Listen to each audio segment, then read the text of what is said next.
Está no ar, abre aspas, o primeiro jornal multidigital do eixo SP-Rio.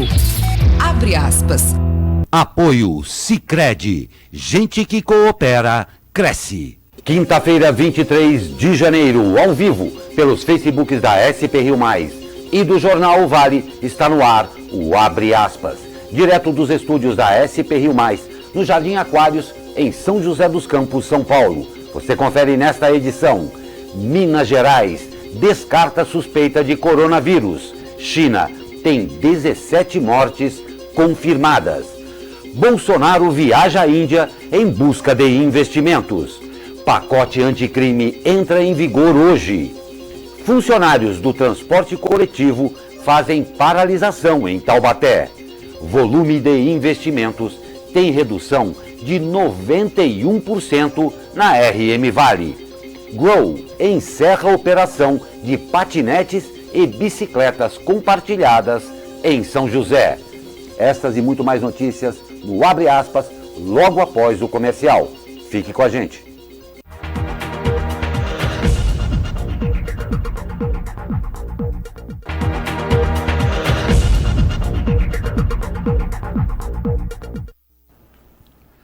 Olá, muito bom dia. Estamos de volta ao vivo com o Abre Aspas desta quinta-feira. Comigo, o jornalista Zé Guilherme. Muito bom dia, Zé. Bom dia, Glauco. E o nosso comentarista convidado, o cientista social Leandro Besseneri. Olá, Leandro, muito bom dia. Bom dia, Glauco. Bom dia, Zé Guilherme. Bom dia.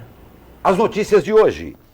O Ministério da Saúde informou em nota que o caso investigado pelas autoridades em Minas Gerais não se enquadra na definição de caso suspeito de coronavírus. Segundo a pasta, não há detecção de nenhum caso suspeito no Brasil. A paciente é uma brasileira de 35 anos que veio de Xangai, na China.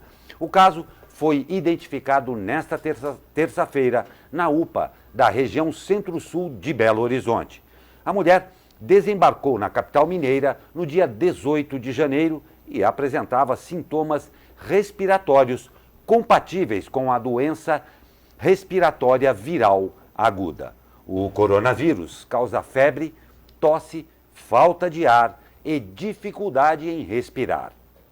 É um tipo de pneumonia que é transmitida de pessoa para pessoa. De acordo com a Secretaria Estadual de Saúde de Minas Gerais, a paciente não esteve na região de Wuhan, onde foram registrados os primeiros casos de contaminação. A Organização Mundial de Saúde informou que só há transmissão ativa do vírus nesta província. E subiu para 17 o número de mortes provocadas pelo coronavírus na China. Segundo o balanço divulgado pela TV estatal, outras 444 pessoas estão infectadas com a doença. Autoridades chinesas suspenderam hoje a circulação de trens em Wangang, onde vivem 7,5 milhões de habitantes. Antes, a China já havia adotado medidas para isolar Wuhan. Além da China, outros 5 países já registraram pacientes afetados pelo vírus. São eles: Estados Unidos, Japão, Tailândia, Taiwan e Coreia do Sul. Há ainda casos suspeitos no México, Hong Kong, Filipinas e Austrália. O problema é que é muita gente, né? Muita gente numa região muito populosa do mundo. Muito populosa. Né? Você tem a China mais populoso, ao lado da Índia, que é mais populoso, tem a Indonésia, que é muito populoso. Não, sério, é um caso sério. E outra coisa, gera aquela apreensão. Essa notícia em Minas Gerais já ficou, porque tem muita gente que acaba somatizando, né? A gente fala aqui os sintomas, já está achando que... Já está tossindo. Já está tossindo e já está achando que está com isso daí. Então, mas é indiscutivelmente um caso sério. Vocês viram, né, que o vírus foi encontrado num mercado de frutos do mar, né? Então está relacionado a essa confusão que deve ser nesse mercado. Sim. Não tem dúvida. E o resto do mundo fica um pouco aí em animação suspensa em função de esperar o que vem aí, o que a Organização Mundial de Saúde deve atestar e prever aí para que se contenha uma possível epidemia. E o presidente Jair Bolsonaro embarca hoje para a sua primeira viagem oficial à Índia. Ele participará das comemorações pelo Dia da República e terá encontros com empresários e líderes políticos, entre eles o primeiro-ministro Narendra Modi e o presidente Ram Nath Kovind. Convidado de honra do governo indiano para... Convidado de honra...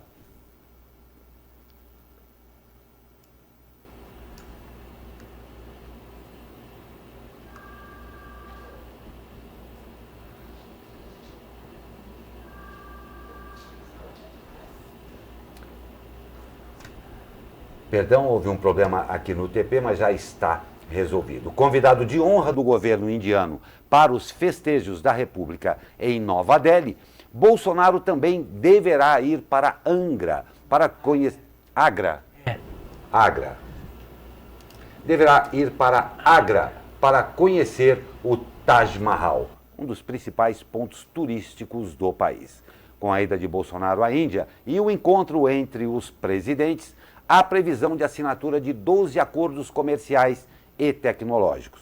Segundo o Itamaraty, o Brasil deseja ampliar a venda de diferentes produtos para a Índia, um dos países mais populosos do mundo, com mais de 1 bilhão de habitantes. Muito esperada essa visita e importante para o Brasil também, não é? Certo. É um mercado consumidor enorme, né? Mercado consumidor. E hoje a balança é favorável à Índia, né? Sim. A gente compra mais coisas da Índia do que vende. Agora, é interessante aí é que tomara que a coisa não fique só na foto no Taj Mahal. Tá falando só no turismo, né? Porque todo mundo bate o ponto lá no Taj Mahal, né? É. Mas vamos ver se sai alguma coisa de boa Não tem dúvida, dos acordos econômicos. O Brasil está muito interessado na área de ciência e tecnologia, né? Sim. Que a Índia é bastante forte nisso, né? E a Índia tem interesse nas pesquisas de agropecuárias que são feitas no Brasil. São 2 pontos que devem estar na agenda dos chefes de Estado. Enquanto isso, aqui, a atriz Regina Duarte se reuniu ontem com Jair Bolsonaro para conversar sobre o convite pelo presidente para assumir a Secretaria Especial da Cultura. Regina ainda não confirmou se entrará para o governo e reafirmou que está noivando.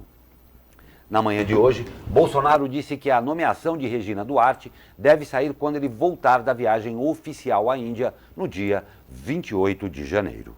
Eu acho que devia parar esse negócio de noivado, já deu, né? É no mínimo esquisito. Já também, deu, né? né? Já deu, né? E outra, o que eu sempre me pergunto é o seguinte: qual a capacitação técnica que ela tem para gerir uma secretaria, que foi um ministério da cultura do nosso país, que é um país tão rico culturalmente, né? Então, assim, eu vejo isso muito como uma medida populista por parte do governo, de colocar uma figura conhecida e de destaque nas novelas, né? Porque eu não vejo novela. Eu acho que se eu tivesse nascido um pouco depois, eu nem saberia quem ela é. Porque, enfim, né, não sei. Mas ela teve sua importância, né? Dentro de um período. Então, Mas é a mesma coisa, Leandro, quando o Lula colocou o Gilberto Gil, né? Sim, é a mesma, então todo mundo faz essa comparação, né? Mas eu acho assim, uma pasta dessa tem que ter alguém com capacidade técnica, tem que ser uma pessoa que saiba gerir aquilo. Acho que você pode até ter um representante do ministério, que seja, por exemplo, ter um embaixador das artes, enfim, nomear uma pessoa para ser ali um porta-voz disso, mas tem que ter um gestor para gerir o dinheiro e saber quais os principais programas, né, que serão desenvolvidos dentro da cultura do país. Eu vejo assim com muita ressalva quando colocam esses nomes assim, né, essa coisa mais para tentar chamar a atenção do poder público. Pelé, né? por exemplo. Isso, colocar um Pelé para ser ministro dos esportes, por exemplo, né? Pois é, o importante é que esse noivado, afinal de contas, acabe, né? Vamos ver como é que fica. O pacote anticrime aprovado pelo Congresso e sancionado em dezembro pelo presidente Jair Bolsonaro passa a valer a partir de hoje. A nova legislação altera dispositivos do Código Penal, do Código de Processo Penal e da Lei de Execuções Penais. Entre as principais mudanças estão as novas regras para acordos de delação premiada, o novo critério para definir a legítima defesa, aumento de 30 para 40 anos de pena máxima, proibição de saída temporária para condenados em crimes hediondos e previsão de prisão imediata após condenação pelo tribunal do júri. O pacote anticrime é resultado da união de propostas elaboradas pelo ministro da Justiça, Sérgio Moro, e por uma comissão de juristas, coordenada pelo ministro Alexandre de Moraes, do STF. Bolsonaro sancionou o pacote no final do ano passado. O presidente manteve a previsão da criação do juiz de garantias, contrariando Moro, mas vetou 25 pontos do texto aprovado no Congresso. Por enquanto, o pacote entra em vigor sem esses itens vetados pelo presidente, mas o Congresso Nacional ainda pode derrubar parte deles, colocando-os em vigor nos próximos meses. Muito aguardado esse pacote anticrime, né? Sim, eu acho que existem medidas positivas que estão sendo aprovadas, né? E aí está toda essa polêmica em torno da questão do juiz de garantias, que eu particularmente sou a favor, né? E eu acho importante, eu acho que isso aumenta a imparcialidade, né, das investigações, mas vamos aguardar aí, porque por enquanto está suspenso pelo STF, né? Não tem dúvida. É exatamente sobre isso. O juiz de garantias, parte do pacote anticrime, foi suspenso. O vice-presidente do Supremo Tribunal Federal, ministro Luiz Fux, decidiu ontem suspender a aplicação do mecanismo pela Justiça até o plenário da Corte julgar o mérito da ação. A decisão anula a liminar proferida pelo presidente do STF, ministro Dias Toffoli, que, na semana passada, suspendeu a aplicação das regras por 6 meses. A decisão de Fux foi motivada por nova ação protocolada pela Associação Nacional dos Membros do Ministério Público, a CONAMP. Para a entidade, a medida deveria ser suspensa até o julgamento definitivo por violar princípios constitucionais. O julgamento no plenário da Corte ainda não tem data para ocorrer. Fux ocupa interinamente a presidência da Corte no período de férias de Toffoli até aí 29 de janeiro. O juiz de garantias prevê que o magistrado deve atuar na fase de investigação criminal, decidindo sobre todos os pedidos do Ministério Público ou da autoridade policial que digam respeito à apuração de um crime, como, por exemplo, quebras de sigilo ou prisões preventivas. A divisão de tarefas é elogiada por advogados criminalistas que veem no juiz de garantias um avanço para a imparcialidade dos julgamentos. No entanto, alguns magistrados e autoridades, como o ministro Sérgio Moro, criticam a adoção do juiz de garantias, apontando dificuldades operacionais e orçamentárias para sua implementação, além de minar o poder dos juízes de primeira instância. Bom, o Leandro já falou que um novo juiz ajuda a que o processo seja mais imparcial, mais às claras, digamos assim, mais porque claro. todo pedido que for feito pelo Ministério Público passa pela avaliação desse juiz antes de ser de fato executado, né? E na verdade a decisão do Fux é mais um jogo de poder interno do tribunal, né? Porque ele tinha pedido para o Dias Toffoli aguardar a volta dele e o Dias Toffoli tomou decisões antecipadas e não esperou a volta dele.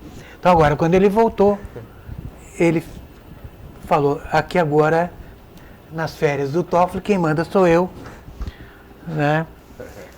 E lembrando que ele vai ser o presidente do tribunal, lá em setembro, ele é o próximo presidente do tribunal. Exatamente. Nós vamos para um rápido comercial, mas não sem antes agradecer a participação de Eugênia Minecucci, que manda bom dia a todos nós. Muito obrigado pela sua audiência. Uma ótima quinta-feira a você também. E eu já o convido para agora no terceiro bloco fazer junto conosco aqui, participar ao vivo da entrevista com a estrategista de negócios Dariane Gatto. E a gente vai conversar sobre um assunto absolutamente importante, que é as tendências aí do mercado de trabalho para 2020, tá bom? Já fica aqui o convite rápido comercial e já voltamos com mais notícias. Fique com a gente.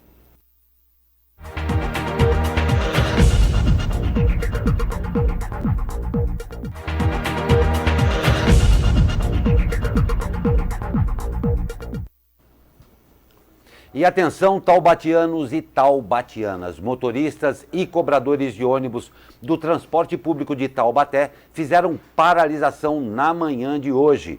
Os funcionários anunciaram a interrupção dos serviços às 5 horas, quando os veículos deveriam sair da garagem.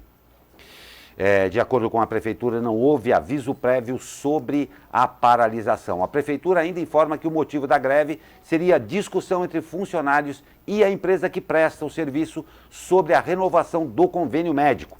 A empresa responsável pelo serviço, ABC Transportes, ainda não se pronunciou. A Prefeitura informou que intermediou a negociação para que o serviço fosse reestabelecido. Alguns usuários reclamam que foram pegos de surpresa e tiveram que arranjar outro jeito para ir se locomover na manhã desta quinta-feira. Representantes da Secretaria de Mobilidade e a ABC Transporte se reuniram nesta manhã e, depois de mais de 2 horas de negociação, os motoristas e cobradores voltaram ao trabalho às 7 horas e 30 minutos. Em nota, a ABC Transportes disse que apresentou 3 propostas de convênio médico para garantir o atendimento. Lamentou ainda os transtornos com a paralisação do serviço. Pois é. E o atraso no pagamento dos salários dos 156 funcionários do SAMU na região de Taubaté gerou atrito entre as prefeituras que entregam o SISAMU, que é o Consórcio Intermunicipal do Serviço de Atendimento Móvel de Urgência do Vale do Paraíba e região serrana. O atrito começou na semana passada, após o prefeito de Taubaté, Ortiz Júnior, atribuir a demora no pagamento dos salários a um suposto atraso nos repasses por parte dos outros municípios que integram o consórcio presidido pelo Tucano. O SISAMU também é formado por Campos do Jordão, Tremembé, Santo Antônio do Pinhal, Lagoinha, Redenção da Serra, Natividade da Serra e São Luís do Paraitinga. Tremembé não pagou, Campos do Jordão não pagou. Dos municípios da região da Serra, ninguém pagou. Aí fica difícil. Eu não vou pagar a conta desses municípios, disse Ortiz em áudio enviado à vereadora Vivi, da rádio do PSC, e que foi compartilhado com funcionários do SAMU em aplicativos de mensagem. Abre aspas.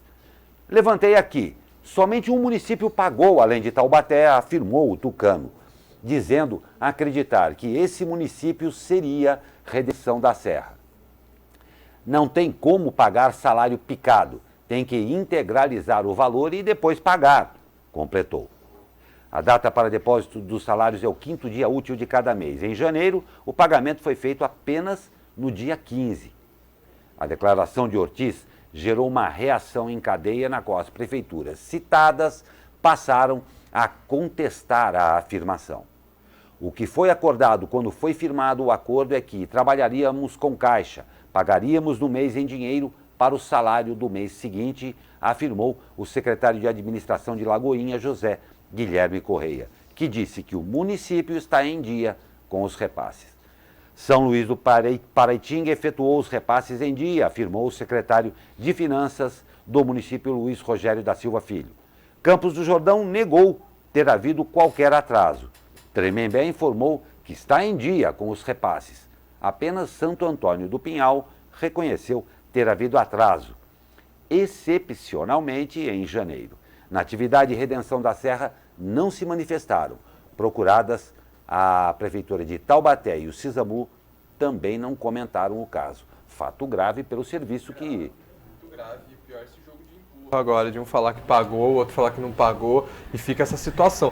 Porque a gente tem que pensar o seguinte, olha, o SAMU é um serviço extremamente importante, extremamente importante. A população não pode ficar sem esse serviço.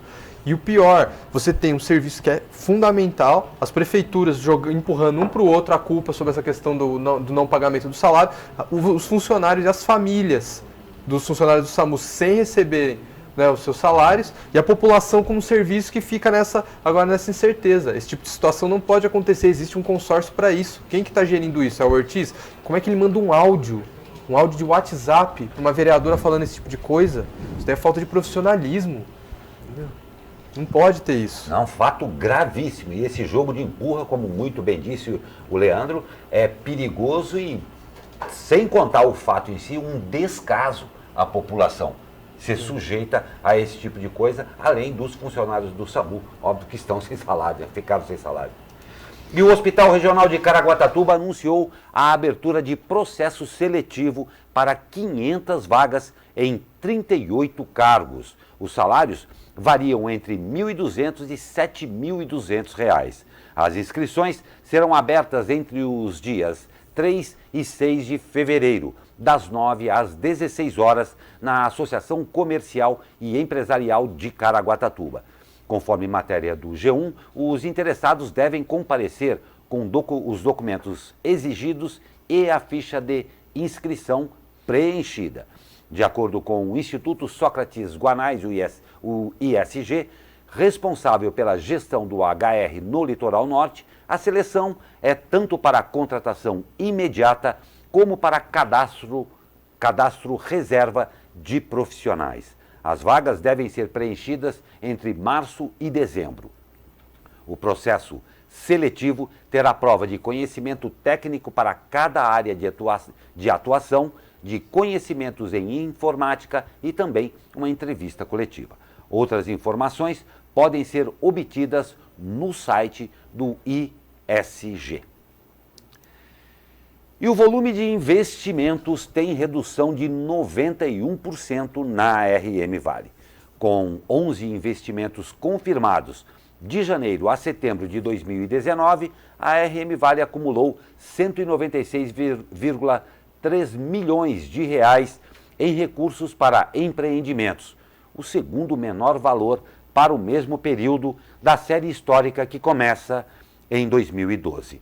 Segundo a Piesp, divulgada nesta terça-feira, o valor fez a região cair para sexto lugar entre as 15 regiões do estado. A mesma pesquisa já colocou o Vale no terceiro lugar.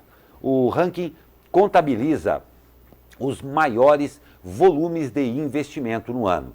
De janeiro a setembro de 2019, foram apurados 11 investimentos em 6 cidades da região: São José dos Campos, Jacareí, Guaratinguetá, Pindamonhangaba, Monteiro Lobato e Santa Branca. Dentre os destaques estão 2 investimentos em São José dos Campos. A Embraer anunciou o investimento de cerca de 120 milhões de reais para a expansão da unidade em Eugênio de Melo. E a Terra Magna anunciou investimento de 2 milhões de reais também para a expansão dos negócios. Pois é, olha só, e a Grow anunciou nesta quarta-feira o término de suas atividades em São José dos Campos. Além da cidade do Vale, a operação também foi encerrada em outras 13 cidades brasileiras. De acordo com a empresa, as medidas fazem parte de um processo de reestruturação da companhia. A decisão foi tomada para que a companhia promova ajuste operacional e continue prestando serviços de forma estável, eficiente e segura, diz trecho do comunicado. A operação de patinetes segue em funcionamento somente em São Paulo, Rio de Janeiro e em Curitiba. As bicicletas estão temporariamente fora de circulação para um processo de checagem e verificação das condições de operação e segurança. A empresa está em busca de parcerias públicas e privadas para fortalecer e expandir sua operação, continua a nota da empresa. Uma pena isso, não é? É uma pena e está mal explicado, né? Muito mal explicado. Assim, de uma hora para outra, fechar tudo aí, né? Exatamente, em 13 cidades, né, 14, né, por São José. E a bicicleta hoje, né, ela é uma alternativa de transporte dentro do meio urbano muito importante, né? Principalmente por ela não ter emissão de carbono, por ela facilitar, né, fazer um bem para a saúde, né? Ser mais barato, facilitar os deslocamentos, tornar isso mais rápido. Então, assim, eu fico com surpresa que são as bicicletas da Yellow, né, que elas serão retiradas, assim, eu não esperava que isso fosse ocorrer, né? A gente tem que lembrar que num curto período aí também o valor das tarifas de utilização da bicicleta dobraram, né? Então, assim, isso ficou mais caro e a empresa agora ela vem e fala que, enfim, está se fechando as atividades, uma reestruturação, né? Então, é uma coisa realmente um pouco mal explicada. A gente espera que venham novas alternativas nesse sentido, né? E que a cidade não fique desatendida nesse ponto, né? Não tem a menor dúvida. E um serviço que a população agregou rapidamente e faz uma diferença mesmo, né? Para quem quer fazer aquele deslocamento rápido, passa a fazer parte da vida do cidadão e de uma hora para outra, com uma explicação parca. Até para turismo, até para lazer, não né? Tem a menor passear, dúvida. Não tem a menor dúvida. Nós vamos para um rápido comercial e na volta tem o tempo que hoje mostra-se absolutamente úmido em São José dos Campos e eu já o convidei, reitero o convite. Nos acompanhe, faça conosco uma entrevista com Dariane Gatto, estrategista de negócios. Nós vamos falar sobre uma coisa muito importante, as tendências do mercado de trabalho para 2020. É rapidinho, logo após o comercial.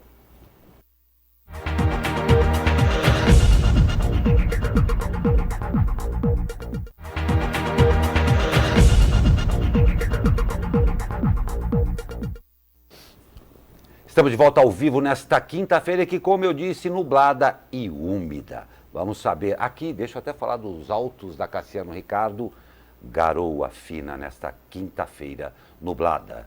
Vamos saber com ele como é que fica o tempo para esse pré-final de semana. Fala, meu amigo Caio Souza. Fala, Glauco Turzi, muito bom dia, uma excelente quinta-feira a todos. O dia de hoje, né, será bem instável aqui em todas as cidades da nossa região.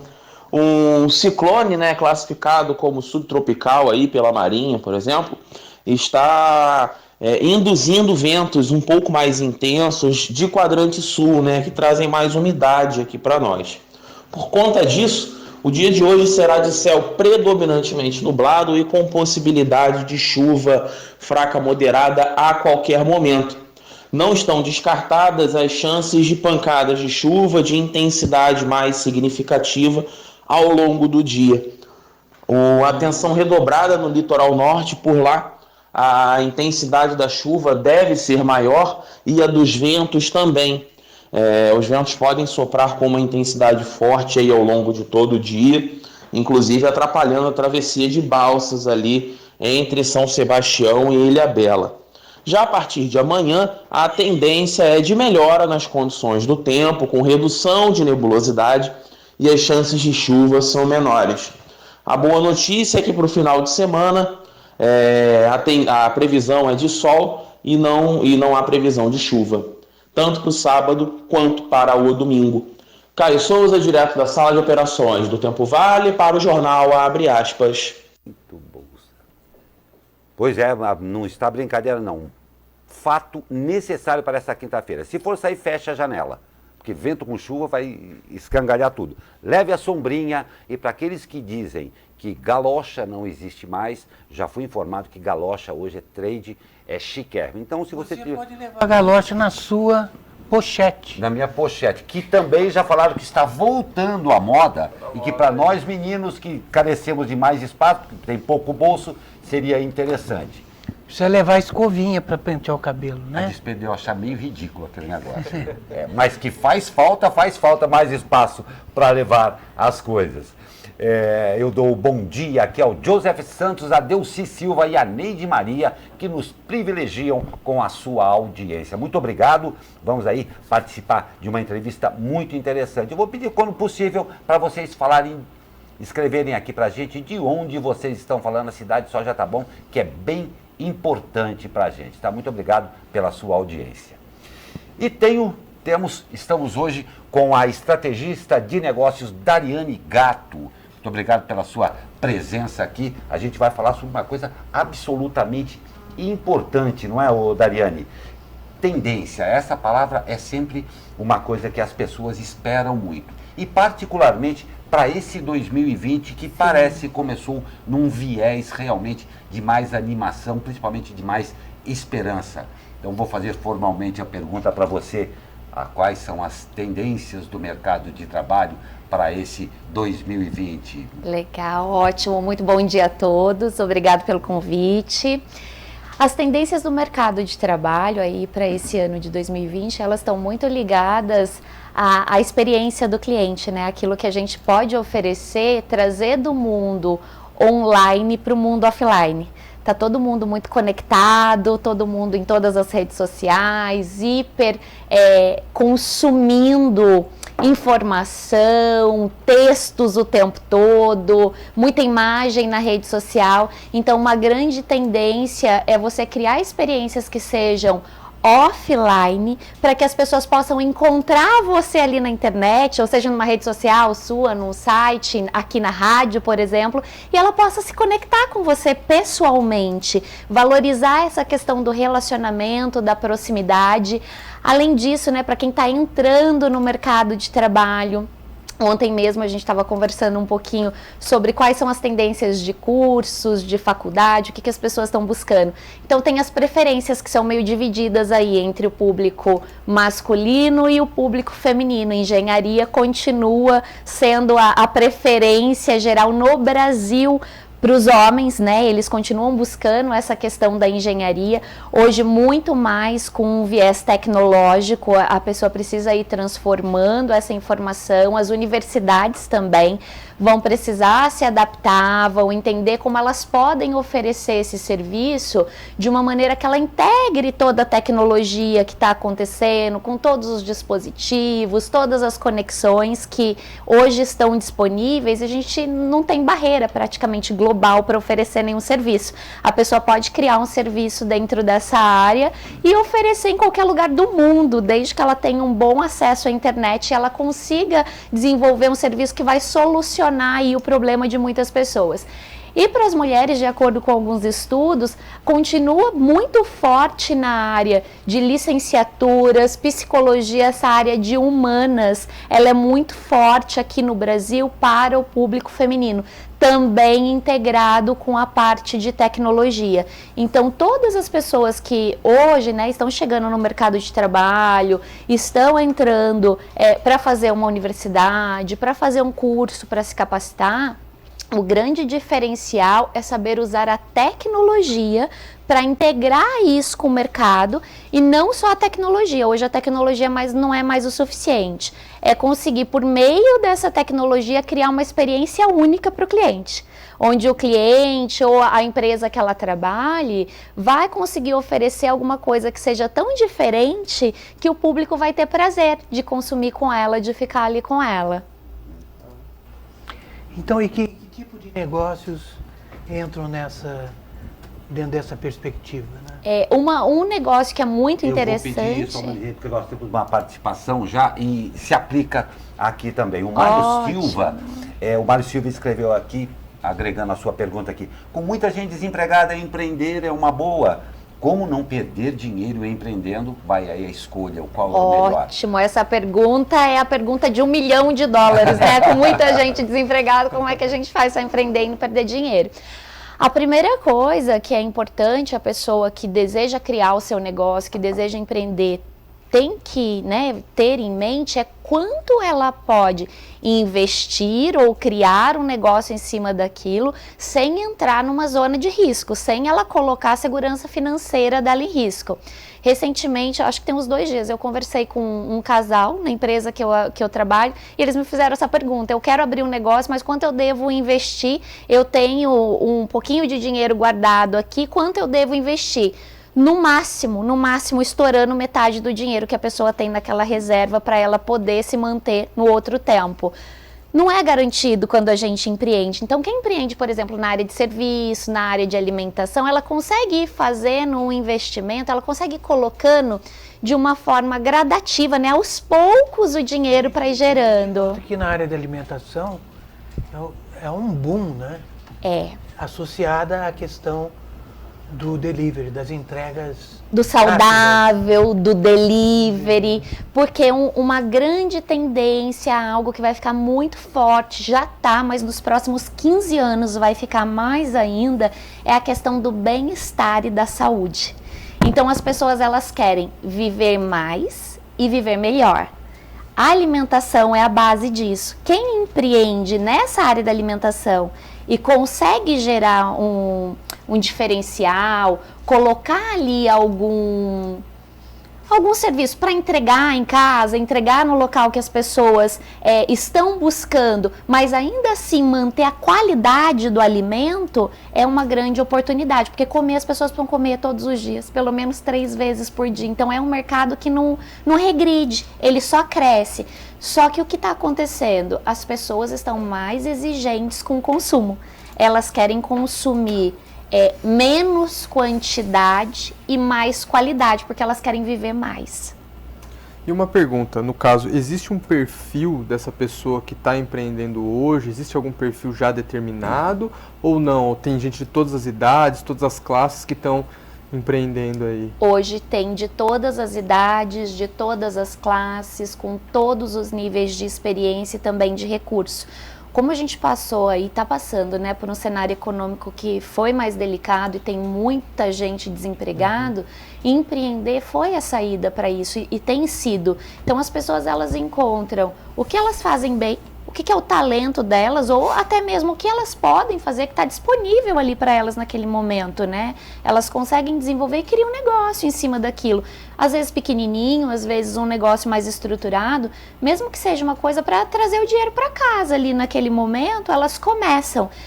Tem negócio que é muito bem sucedido, ela começa a esposa, em casa, ou começa 2, 3 pessoas e o negócio cresce tanto, demanda tanto, que ela pode profissionalizar e aumentar. Mas tem outros negócios que durante 6 meses, 7 meses funciona bem. Se a pessoa não consegue entregar com a qualidade ou ter uma logística boa, né, como nesse caso da entrega, a logística, ela define tudo.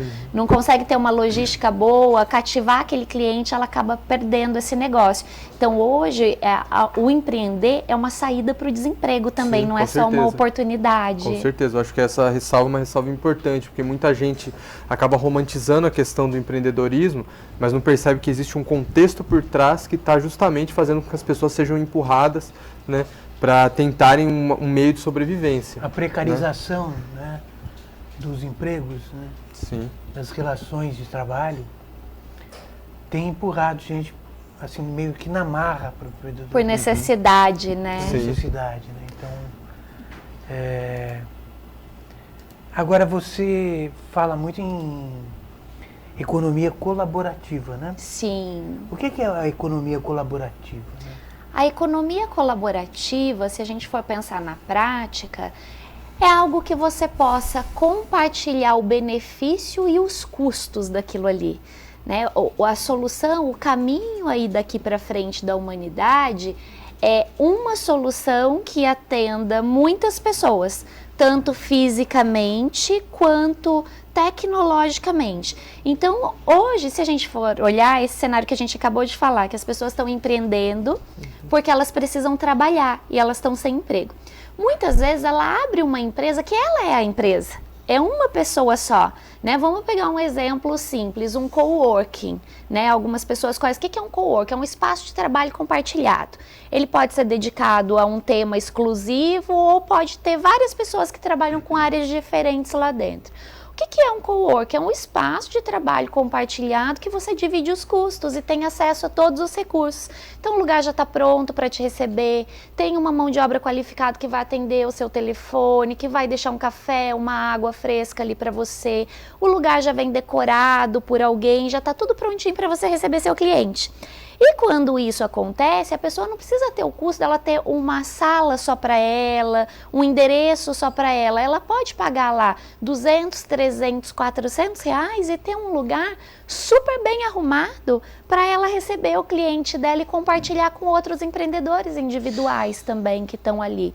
Então, a economia compartilhada, tanto na área de serviços, como na área de produtos, porque já existe isso também, ela serve para viabilizar que todo mundo tenha acesso a algo que seja bom, que seja coletivo, que vai criar uma coisa bacana para todos nós, para a sociedade, num custo menor, vai muito na linha de um consumo consciente. Eu não fico retirando do mundo uma quantidade excessiva de coisas, sendo que eu posso compartilhar, já que a gente tem uma demanda tão alta hoje na sociedade. Eu achei isso bem interessante, isso que você falou, porque otimiza e torna mais inteligente e diminui o risco, né? Você minimiza o risco, porque às vezes a pessoa fala, eu vou abrir um negócio, então eu vou abrir um escritório de alguma coisa que eu sei fazer. Aí a pessoa vai, aluga uma sala, faz um contrato de 1, 2 anos, aí tem que reformar, aí tem que colocar mobília. Nisso já foi empregado um montante de capital que poderia estar sendo investido em outra coisa. Às vezes metade do dinheiro dela Exato. já foi só para montar a sala. Sim, então essa questão de otimizar é melhor, né? Pegar uma carona aqui, que a gente tem mais uma participação aqui também, e lembrar de uma outra coisa que você cita também aí, que é o home office, o poder que ele tem hoje dentro do mercado. A gente pode até falar isso aqui, mas eu agradeço a participação também da Kátia Silva, daqui de São José dos Campos, e faz aí, já é uma avaliação também, com as promessas de cortes em empresas e mudanças em Brasília. Empresas e concursos públicos ainda são boas opções em termos de mercado de trabalho? São boas opções. Eu particularmente acredito que durante os próximos 20 anos isso ainda vai ser muito forte, né? No Brasil. O Brasil, ele tem uma cultura, ele tem uma máquina burocrática muito grande e ele não vai conseguir minimizar isso rapidamente. É algo que vai ser feito por partes, né? Ele vai ter que pegar departamentos por partes e ir modernizando, desde a capacitação das pessoas até a entrega que ele faz. Então, com certeza, ainda terão muitos concursos públicos. A estabilidade de um servidor público é algo muito interessante, só que não atende toda a população brasileira. Ela vai pegar uma pequena parte e vai conseguir acolher aí essa pequena parte. Então, é sim uma carreira interessante, é sim uma linha interessante para uma pessoa que busca segurança, estabilidade. E não são todas as pessoas que buscam isso. Às vezes as pessoas, elas buscam desafio, elas querem empreender porque elas querem levar alguma solução criativa para alguma coisa. Tem questão vocacional, né? Quer dizer, tem gente que faz o concurso só pensando na segurança. Exato. E não, a gente vê em alguns postos de atendimento, não levou o talento que a dele, pessoa né? não tem talento nenhum. Exatamente. Está ali para cumprir uma tabela de receber o seu salário. Exato. E ter a segurança. Não tem amor, né? Exatamente. Por fazer aquilo, a gente sente que a pessoa não recebe, a gente, infelizmente, muitas vezes com amor, não está orgulhoso de fazer aquilo, de fazer parte. E que está ligado com a vocação. Exatamente, o funcionalismo público ele vai existir para sempre, porque o Estado brasileiro, enquanto ele existir, vai ter que ter o funcionário público ali. Mas, de fato, essas questões são importantes que a gente está discutindo aqui, né? Sim. Essa questão da vocação, ela é muito importante, porque o que eu acredito é que antigamente vendia-se uma carreira, passa no concurso do Banco do Brasil, se está o resto da vida garantido, mas, pelo amor de Deus, acho que isso hoje eu não consigo imaginar algo do tipo, né? E as pessoas, como a economia está muito mais dinâmica, o mundo está muito mais dinâmico, né? Eu acho que as coisas se reorganizaram. Você vê isso também a carreira militar, né? Exatamente. Procurado, muita gente procura porque vai ter o rancho. Sim, Vai ter pra o que sempre, comer, né? vai ter o que... E aí mostra pra gente como o nosso país, ele tem uma ampla variedade social dentro dessa questão, porque tem pessoas que buscam pela alimentação uma carreira. Quem tem o privilégio de buscar por vocação aquilo que ele vai fazer, tem 2 privilégios, né? De criar aquilo que ele acredita, que ele gosta, que ele ama, de entregar o melhor dele para a sociedade e ainda poder ser remunerado por isso. O que é muito bacana, porque dentro de algumas áreas tem sim a questão da pessoa buscar, porque ela está numa situação econômica muito difícil, né? Ela está dentro de uma situação que ela precisa de dinheiro para sobreviver. Então, o que vai entregar isso para ela é o que ela vai fazer. Sim. Né? A gente precisa ter clareza disso, que hoje não é todo mundo que pode escolher por vocação. E essa questão do funcionalismo público, a pergunta da Kátia é muito interessante pelo seguinte: algumas pessoas a gente vê pela faixa etária também. Hoje, né, eu tenho 36 anos. Quando eu vou conversar com uma pessoa que tem 20, 25, e eu pergunto para ela o que ela quer fazer, ela não quer fazer nada que dure o resto da vida. Ela tem pavor de coisas que duram o resto da vida. Ela quer tudo que dure só um pouquinho e que ela experimente, que de preferência dê tudo muito certo e que ela possa fazer outra coisa depois. Eu acho que fazer alguma coisa o resto da vida são poucas pessoas hoje, ou são pessoas que estão num outro momento que querem. As pessoas hoje querem muito experimentar, né, criar coisas diferentes. Tem uma visão muito diferente do que a gente tinha 10 anos atrás, 20 anos atrás. Olha, Dariane, por experiência própria também, sob certos aspectos também, eu acho cruel, talvez seja essa a palavra também exigir, como era na minha época, de uma criança de 17, 18 anos, a despeito de todo o volume de informações que ela tem, ela decidiu que ela tem que fazer para o resto da vida. Isso daí é muito tempo para eles. Diferentes educações, diferentes posturas. Porque é difícil, né? Não, tem que fazer, você tem que decidir agora o que você vai ser pro resto da vida. Não tem isso. Não tem. Eu tenho um filho de 18 anos e ele tá bem nessa fase. A gente tá escolhendo faculdade. Eu não tenho coragem de perguntar para ele o que ele quer fazer pro resto da vida. Eu falo para ele, pensa aí. Isso, vai pensando. O que você gostaria de saber mais sobre? E porque hoje a quantidade de pessoas que estudam e trabalham fora da área que ela estudou é imensa. Hoje não tem muito mais a ver essa questão de você fazer uma faculdade e ter que trabalhar só naquilo. A faculdade é mais um degrau na sua educação, para você ter um conteúdo a mais, para você ter uma visão a mais. Mas se você tem um talento diferente, nada impede de você, por exemplo, eu vou dar um exemplo, fazer uma faculdade de enfermagem e abrir um negócio na área de saúde, ou fazer Existe essa flexibilidade, as possibilidades. Tem essa possibilidade. E é muita judiação, né? Porque eu percebo o olhinho dele estático, parado, me olhando e falando, eu não sei o que eu quero ser. Eu falo, tudo bem, eu tenho quase 40 anos, eu não sei até hoje o que eu quero ser, eu estou em dúvida ainda. Exatamente. Boa parte das pessoas mais interessantes que eu conheço ainda não resolveram com quase 50. Então, o que elas vão ser, então tá tudo bem, né? Tudo que é muito fechado, muito inflexível, acaba gerando mais ansiedade nas pessoas do que assertividade. A pessoa não consegue criar. Dariane, infelizmente nós estamos indo para o final aqui dessa entrevista, nosso tempo é um pouco curto aqui, mas eu quero lembrar uma coisa, hoje as possibilidades são enormes, a multiplicidade e flexibilidade dentro do mercado é enorme também, mas tem uma coisa que você fala também aqui, que é imprescindível que todos se mantenham atualizados e muito bem informados para que a coisa prossiga, né? Então eu gostaria que você encerrasse passando um pouco mais a respeito disso daí, exatamente a importância de se estar sempre muito bem informado e atualizado. Tá, ótimo. Isso é super importante porque as coisas estão mudando numa velocidade muito rápida, né? Muito intensa. Então, quem quer estar bem posicionado no mercado, quem quer aprender como criar soluções que sejam inovadoras, que você consiga se destacar, precisa estar conectado com o que está rolando no mundo, né? O que está acontecendo, o que tem de novidade, como a pessoa pode se estabelecer. E hoje não tem mais essa desculpa, eu não tenho dinheiro para investir na minha educação. Existem milhares de conteúdos gratuitos na internet. Verdade. A pessoa pode selecionar lá. Eu mesma vejo um monte de curso gratuito, eu adoro fazer curso. A pessoa é a louca dos cursos, né? A pessoa fala, quer fazer um curso? Eu já quero fazer um curso, não sei nem do que é. Então tem um monte gratuito, a pessoa pode acessar, ela pode montar a própria grade de aprendizado dela, ela pode ler, então os jornais informam, o Instagram informa, o Facebook informa, os sites informam, os blogs informam. Para a pessoa ser desinformada hoje ou não estar atualizada, ela tem que fazer um esforço para fazer isso. Ela tem que falar assim, nossa, eu realmente não quero aprender. Porque a gente está numa era que a educação é tão importante, ela é tão acessível, que em qualquer lugar você tem acesso à educação, né? Em qualquer lugar. Quem hoje não tem um smartphone? Pouquíssimos lugares. Às vezes a pessoa não tem o que vestir direito, mas ela tem um smartphone, é uma coisa impressionante. E aí ela tem acesso, ela consegue se educar, ela consegue trabalhar para ir lapidando a educação dela.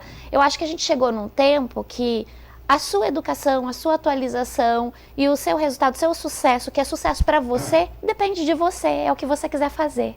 Não tem dúvida, excelente isso aí, esse é um grande toque importantíssimo também. Eu vou agregar uma outra coisa, jamais perca a sua humildade também. Isso é muito importante, até dentro do próprio negócio, para que ele possa dar sempre muito certo, né? Para sempre. A humildade é saber quais são as suas limitações, né? Não é andar descalço de roupa velha pela rua, é você ter consciência que você tem limitações, independente de qualquer coisa. Isso é muito importante também. Dariane Gatto, eu agradeço demais a sua presença aqui. Tenho certeza que você também que acompanhou isso aí, extremamente esclarecedor também. Muito obrigado pela sua entrevista aqui conosco. Eu que agradeço o convite, foi um prazer, muito obrigado. Eu assinalo também a presença da assessora de imprensa da Dariane Gatto, a Laís Lima. Muito obrigado pela presença aqui também. E nós vamos aí agora de esportes, que hoje está mais recheado aqui o esporte, viu gente? E olha, tudo igual no primeiro desafio do ano. O Burro da Central estreou na temporada com um empate de 1-1 com o Audax, lá em Osasco. A equipe comandada pelo técnico Ivan Izzo levou um gol logo no primeiro tempo, mas foi buscar a igualdade, mesmo com um atleta a menos. Agora, volta a jogar no sábado, quando recebe o Votuporanguense no Joaquinzão, em Taubaté. Claro, a sua presença é importante para dar aquela empurrada no time. E o vôlei, esse não tem jeito, né? Esse segue no embalo. Jogando fora de casa, a equipe do técnico Renan Dalzotto venceu o Maringá Vôlei por 3-1. O jogo foi válido pela 17ª rodada. Com mais esta vitória, a 11ª em 14 jogos disputados, o time da região chega aos 35 pontos ganhos e se iguala ao Cruzeiro na liderança da Superliga Masculina. O time mineiro tem um jogo a menos e fica em primeiro pelo critério de desempate. Agora, o próximo compromisso dos taubateanos será contra o SESI pela semifinal da Copa Brasil. E sobre a copinha, quem manda mesmo são os gaúchos. Com gol de Elias, o Grêmio superou o Oeste e se classificou para a final da Copa São Paulo de Futebol Júnior contra o seu maior rival, o Internacional. A decisão da copinha irá acontecer no sábado no estádio do Pacaembu, em São Paulo. Pois é, e hoje terminamos aqui a edição deste Abre Aspas nesta quinta-feira chuvosa, exatamente com o esporte. Comigo, em mais essa edição, o jornalista Zé Guilherme. Muito obrigado, Zé. Até amanhã. Até amanhã, esperamos sem chuva, porque amanhã é sexta. E o cientista social, comentarista convidado de hoje, Leandro Pescenelli. Uma boa tarde, um bom dia, né? Bom resto de dia, uma boa tarde para todo mundo aí, um bom restinho de semana. Obrigado aí. E vocês gostaram da ideia da galocha, né? Vocês vão procurar ver se a galocha é mesmo. Tá ficando importante, esse tempo aí tá ficando importante. Exatamente. Para você que nos acompanhou em mais essa edição, muito obrigado. Se for sair, não esqueça de fechar a casa, levar o guarda-chuva e, quem sabe, ver se procede essa história da galocha. Ótima quinta-feira para você e até amanhã, porque amanhã é sexta-feira. Até lá.